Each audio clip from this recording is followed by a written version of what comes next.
Hi friends, പുതിയൊരു വീഡിയോയിലേക്ക് എല്ലാവർക്കും സ്വാഗതം. അപ്പോൾ കഴിഞ്ഞ 5 എപ്പിസോഡുകളൊക്കെ എല്ലാവരും കണ്ടിട്ടുണ്ടാവുമെന്ന് വിചാരിക്കുന്നു. അപ്പോൾ എപ്പിസോഡുകൾ 5 ഒരുമിച്ച് വരുന്നതുകൊണ്ട് തന്നെ കറക്റ്റായിട്ട് ക്ലിയർ ആയിട്ടും പറയാൻ പറ്റുന്നില്ല. കാരണം 2.5 മണിക്കൂർ വീഡിയോ കണ്ടു കഴിഞ്ഞ് എഡിറ്റ് ചെയ്ത് വീഡിയോസൊക്കെ ഇടുമ്പോൾ തന്നെ ഒരു 3-3.5 മണിക്കൂറൊക്കെ ആവും. അപ്പോൾ വോയിസ് ഒക്കെ കൊടുക്കുമ്പോൾ ഭയങ്കര സ്പീഡിലാണ്. അപ്പോൾ അതുകൊണ്ട് തന്നെ കമൻറ്റ് ഉണ്ടായിരുന്നു കേട്ടോ, വിറയല പോലെ തോന്നുന്നുണ്ടെന്ന്. അപ്പോൾ അത് സ്പീഡിൽ പറയുന്നതുകൊണ്ടാണ് കേട്ടോ. അപ്പോൾ എന്തായാലും ഇടയ്ക്കിടയ്ക്ക് ഇതേപോലെ ഇടയിൽ നിന്നുള്ള വീഡിയോസൊക്കെ ഒരു ചെറിയ എപ്പിസോഡുകളൊക്കെ ആയിട്ട് നമ്മൾ ഇടാം. അപ്പോൾ എല്ലാവരും സപ്പോർട്ട് ചെയ്യണം. അപ്പോൾ വിക്രം ഒരിക്കലും പുറത്തിറങ്ങൂല ജീവപര്യന്തം 12 വർഷം അതിൻ്റെ ഉള്ളിൽ കിടന്ന് അതിനുള്ളിൽ തന്നെ വിക്രമിനെ തീർക്കാം എന്നുള്ള പ്ലാനിങ്ങിലൊക്കെ തന്നെയായിരുന്നു ശ്രീകാന്ത്. പക്ഷേ അപ്രതീക്ഷിതമായിട്ടാണ് വിക്രമിനെ ശങ്കരനാരായണൻ പുറത്തിറക്കുന്നത്. ശരിക്കും ദർശൻ വക്കീലിനെ വെള്ളം കുടിപ്പിക്കുന്നുണ്ട് കേട്ടോ ശങ്കരനാരായണൻ. എന്തായാലും ജോബിനെയാണ് കൊണ്ടുവരുന്നത്. അപ്പോൾ ജോബിനെ വാദിക്കാനല്ല ചോദ്യം ചെയ്യാനായിട്ടൊന്നും സമ്മതിക്കുന്നില്ല കേട്ടോ ദർശൻ. പക്ഷേ ജഡ്ജി പറയുന്നുണ്ട് എന്തായാലും ചോദ്യം ചെയ്യട്ടെ എന്ന് പറയാണ് കേട്ടോ. അപ്പോൾ എന്തായാലും ഹൈക്കോടതി വഴി ഇവർ മൂവ് ചെയ്തിട്ട് ഹൈക്കോടതിയാണല്ലോ രണ്ടാമത് ഈ ഒരു ഹിയറിങ് കേൾക്കണം എന്നുള്ള കാര്യങ്ങളൊക്കെ പറഞ്ഞത്. അപ്പോൾ അതുകൊണ്ട് തന്നെ ജോബിനെ ചോദ്യം ചെയ്യാണ് കേട്ടോ. അപ്പോൾ ജോബി വേറൊരു കേസിൽ പെട്ടിട്ട് അറസ്റ്റിലായിട്ട് ജയിലിലാണ്. അപ്പോൾ അവിടെ നിന്നാണ് ജോബിനെ കൊണ്ടുവന്നിരിക്കുന്നത്.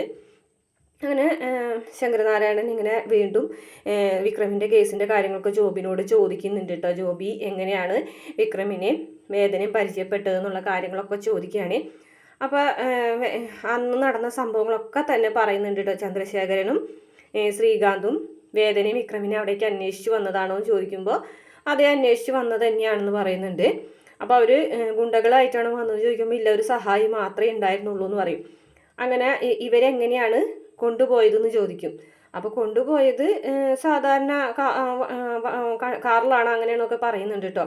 പക്ഷേ മുമ്പ് സേതു പറഞ്ഞിട്ടുണ്ടായത് മരത്തിൽ കെട്ടിയിട്ട് ഉപദ്രവിക്കുന്നു എന്നാണല്ലോ. അതൊന്നും ജോബി കണ്ടില്ലെന്ന് ചോദിക്കുമ്പോൾ ജോബി അതിൽ നിന്നൊക്കെ ഒഴിഞ്ഞു മാറാൻ കേട്ടോ. ഞാൻ പേടിച്ചിട്ട് ഒരു മരത്തിൻ്റെ മറയിൽ ഒളിച്ച് നിൽക്കായിരുന്നു എന്നൊക്കെ പറയും. അന്നേരം ശങ്കരനാരായണൻ പറയുന്നുണ്ട് ജോബി പറഞ്ഞിട്ടുള്ള കാര്യങ്ങളിൽ ഈ ഒരു കാര്യം മാത്രം സത്യമാണ്. കാരണം ജോബി ഒരു മരത്തിൻ്റെ മറയിൽ ഒളിച്ചു നിൽക്കായിരുന്നു. പക്ഷേ ആ മരത്തിൻ്റെ മുകളിൽ മറ്റൊരു കണ്ണുണ്ടായിരുന്നത് ആരും ശ്രദ്ധിച്ചിട്ടുണ്ടായിരുന്നില്ല ആ സമയത്ത്.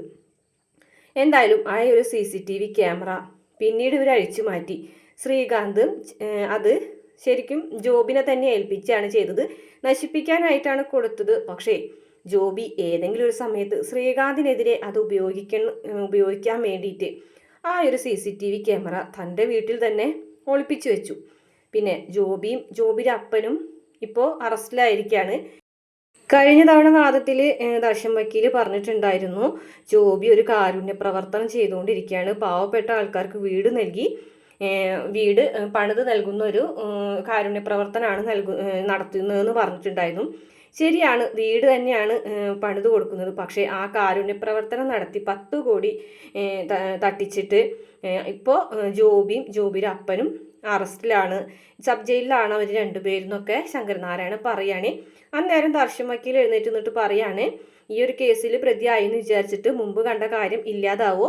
ഒരാൾ ഒരിക്കൽ തെറ്റ് ചെയ്തെന്ന് വിചാരിച്ചിട്ട് വീണ്ടും വീണ്ടും അയാൾ തെറ്റ് ചെയ്യുമോ എന്നൊക്കെ ചോദിക്കുകയാണ്. അന്നേരം ശങ്കരനാരായണൻ പറയുന്നത് അത് തന്നെയാണ് ഞാനും പറയുന്നത്. അതായത് വിക്രമും ഒരിക്കൽ പണ്ട് എന്തോ തെറ്റ് ചെയ്തെന്ന് വിചാരിച്ചിട്ട് എപ്പോഴെപ്പോഴും അത് വിക്രം തന്നെ ചെയ്തതാവുമെന്ന് നിങ്ങൾക്ക് പറയാനായിട്ട് എന്ത് തെളിവാണ് കയ്യിലുള്ളത് എന്ന് പറഞ്ഞിട്ട് ആ ക്യാമറയിലുള്ള കാര്യങ്ങളൊക്കെ തന്നെ ശങ്കരനാരായണൻ വിശദീകരിച്ച് ആ ക്യാമറയുടെ ക്ലിപ്പും കാര്യങ്ങളൊക്കെ കോടതിയിൽ ഹാജരാക്കാൻ കേട്ടോ. ദർശനാണെന്നുണ്ടെങ്കിൽ ഉത്തരം മുട്ടിപ്പോവുകയാണ് ആ ഒരു കാര്യങ്ങളൊക്കെ കേൾക്കുമ്പോൾ തന്നെ. പക്ഷേ ദർശൻ അപ്പോഴും സത്യതാണെന്ന് അറിയെങ്കിലും കൂടിയിട്ട് ദർശന് ഇവരോട് പ്രതികാരവും ഭാഗ്യം തന്നെയാണ് കേട്ടോ. അപ്പോൾ പറയുന്നുണ്ട് വിക്രമിൻ്റെ തോക്കല്ല അത്. അപ്പോൾ ജോബിനോട് ചോദിക്കുന്നുണ്ട് ആ തോക്ക് എവിടെ നിന്നാണ് എടുത്തത് വിക്രം എന്ന് ചോദിക്കുമ്പോൾ വിക്രം കീശയിൽ നിന്നാണ് എടുത്തതെന്നൊക്കെ പറയുന്നുണ്ട് കേട്ടോ. പക്ഷെ അതൊക്കെ പറഞ്ഞത് അബദ്ധമായിപ്പോയി. കാരണം ക്യാമറയിൽ കറക്റ്റായിട്ട് അത് ചന്ദ്രശേഖരൻ്റെ കയ്യിലുണ്ടെന്നുള്ള കാര്യം കാണിക്കുന്നുണ്ട്. മാത്രമല്ല ആ തോക്ക് ശ്രീനിവാസൻ്റെ ആണെന്നുള്ളത് സത്യം തന്നെയാണ്. പക്ഷേ ഇതിലെ പ്രധാന പ്രതിയായ മറ്റേ പുളിക്കൻ്റെ കയ്യിൽ ആണ് ശ്രീനിവാസനായ ഒരു തോക്ക് ലൈസൻസ് പുതുക്കാനായിട്ട് കൊടുത്തിട്ടുണ്ടായിരുന്നത്. അപ്പോൾ ആ ഒരു തോക്ക് അങ്ങനെയാണ് ഇവരുടെ കയ്യിലെത്തിയത്. പുളിക്കൻ്റെ കയ്യിൽ നിന്നാണ് ആ തോക്ക് ചന്ദ്രശേഖരനും ശ്രീകാന്തും തട്ടിയെടുത്തതും ആ തോക്ക് ഉപയോഗിച്ചിട്ടാണ് അനിയൻകുട്ടനെ കൊന്നതും എന്നുള്ളത്. അനിയൻകുട്ടനെ കൊന്നതൊക്കെ കറക്റ്റായിട്ട് ക്യാമറയിൽ പതിഞ്ഞിട്ടുള്ള കാര്യമാണ്. അപ്പോൾ അതുകൊണ്ട് തന്നെ ഇനി ഇവർക്കൊരു രക്ഷയില്ല, പിടിച്ചു നിൽക്കാൻ വാദിക്കാനായിട്ടൊന്നുമില്ല. അങ്ങനെ കാര്യങ്ങളൊക്കെ കോടതിയിൽ വെച്ചിട്ട് ശങ്കരനാരായണൻ പറയാണ് കേട്ടോ. അങ്ങനെ വിക്രമ പുറത്തിറങ്ങി വരുമ്പോൾ ശങ്കരനാരായണൻ പറയുന്നുണ്ട് എന്തായാലും 2-3 ദിവസത്തിനുള്ളിൽ പുറത്തിറങ്ങാന്നുള്ള കാര്യം. അപ്പോൾ വിക്രം പറയുന്നുണ്ട് ഇപ്പം എനിക്കൊരു പ്രതീക്ഷയൊക്കെ ഉണ്ട് ഇറങ്ങും എന്നുള്ള കാര്യത്തിൽ. പക്ഷേ പുറത്തിറങ്ങി വരുമ്പോൾ അവളെക്കുറിച്ച് എനിക്ക് എന്തെങ്കിലും അറിയാൻ പറ്റുമോ അച്ഛാന്ന് ചോദിക്കുന്നുണ്ട് കേട്ടോ. അച്ഛാന്ന് തന്നെയാണ് ഇപ്പോൾ വിളിക്കുന്നത്. മകനായിട്ട് തന്നെയാണ് വിക്രമിനെ ശങ്കരനാരായണൻ ഇപ്പോൾ കാണുന്നതും. അന്നേരം വിക്രമിനോട് അച്ഛനൊന്നും പറയുന്നില്ല. കാരണം ശങ്കരനാരായണനൊന്നും പറയാനുള്ള അനുവാദം ഇല്ല, വേദ പറയരുതെന്ന് പറഞ്ഞിട്ടുള്ളത് കൊണ്ട് തന്നെ. അപ്പോൾ ശങ്കരനാരായണൻ പക്ഷെ പറയുന്നുണ്ട് ഒരു കാര്യം, നീ ജീവപര്യന്തം തടവിന് വിധിക്കപ്പെട്ടപ്പോൾ നീ അത് മനസ്സുകൊണ്ട് അംഗീകരിച്ചിട്ടല്ലേ ഇപ്പോൾ ജയിലിൽ കിടന്നിരുന്നത്. പക്ഷേ അത് അങ്ങനെ തന്നെ ആയോ? ഇല്ലല്ലോ എന്ന് ചോദിക്കാൻ കേട്ടോ. അപ്പോൾ വിക്രമൻ പറയുന്നുണ്ട് അപ്പോൾ അച്ഛൻ വേദനയെ കണ്ടിട്ടുണ്ടല്ലേ എന്ന് ചോദിക്കാൻ കേട്ടോ. അപ്പോൾ ശങ്കരനാരായണൻ ഒന്നും മിണ്ടുന്നില്ല കേട്ടോ. എനിക്ക് മനസ്സിലായി അച്ഛൻ അവളെ കണ്ടിട്ടുണ്ടെന്ന്. അപ്പോൾ ഉറപ്പായിട്ടും അച്ഛൻ അവളെ കണ്ടിട്ടുണ്ടെന്ന് തന്നെ വിക്രമിന് മനസ്സിലാവാണേ.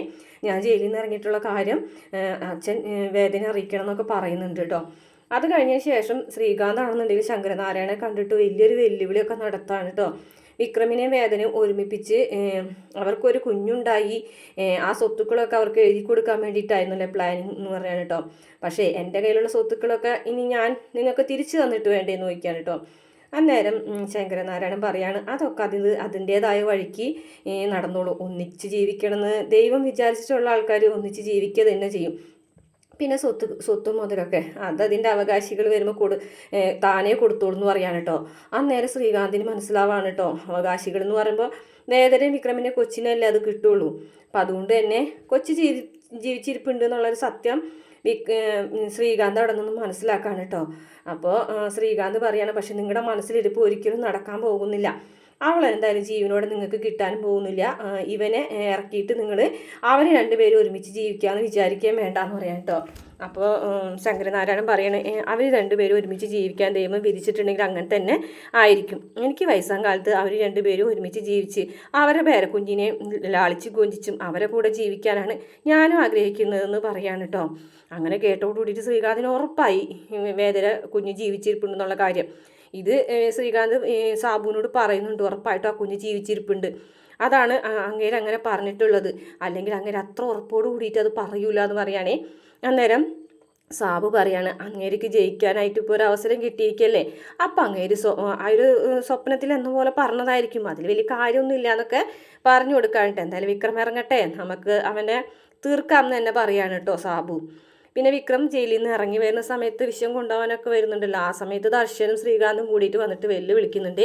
മറ്റാരേക്കാളും കൂടുതൽ നിന്നെ പുറത്ത് കിട്ടാൻ ഞങ്ങൾ ആഗ്രഹിച്ചിട്ടുണ്ടടാ എന്ന് ദർശൻ ഇങ്ങനെ വെല്ലുവിളിയോടുകൂടി പറയാൻ കേട്ടോ.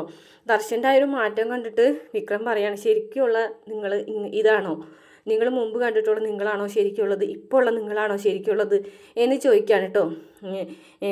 അപ്പോൾ ദർശൻ പറയുന്നുണ്ട് എനിക്ക് അവളോട് തീരാത്ത പക തന്നെയാണ്, അത് വീട്ടാൻ വേണ്ടി ഞാൻ ഇരുന്നപ്പോഴല്ലേ അവളുടെ ഒരു ഒളിച്ചോട്ടം, എൻ്റെ അച്ഛൻ്റെ ജീവൻ എടുത്തത് ഞാൻ ഒരിക്കലും മറക്കൂല എന്നൊക്കെ പറയുകയാണേ.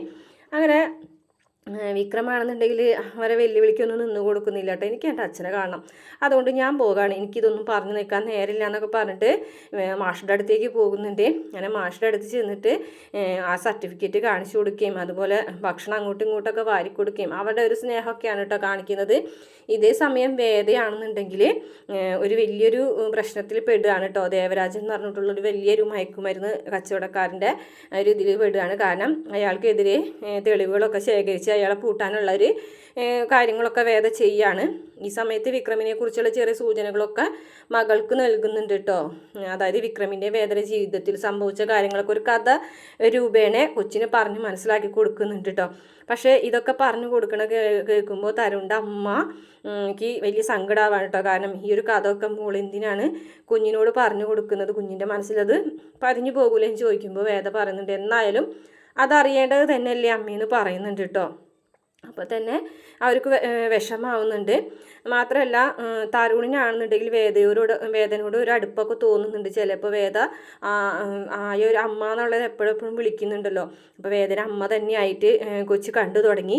എന്തായാലും അതിപ്പോൾ തൽക്കാലം തിരുത്തണ്ടെന്ന് തന്നെ തരുൺ പറയാണ് കേട്ടോ. ചിലപ്പോൾ കാലം അങ്ങനെ തിരുത്തണ്ടെന്നുള്ള രീതിയിലേക്ക് എത്തിച്ചാലോ എന്ന് അങ്ങനെ പറയുമ്പോൾ തരുണിൻ്റെ അമ്മ വല്ലാതെ ഞെട്ടിപ്പോവുക കേട്ടോ. കാരണം വേദയ്ക്ക് ഒരു കുടുംബം ഉണ്ടെന്നും വേദയ്ക്ക് ഭർത്താവ് ഉണ്ടെന്നും ആയിട്ടുള്ള കാര്യങ്ങളൊക്കെ തരുണിൻ്റെ അമ്മയ്ക്ക് അറിയാം. തരുണിനാണ് അതറിയാത്തത്.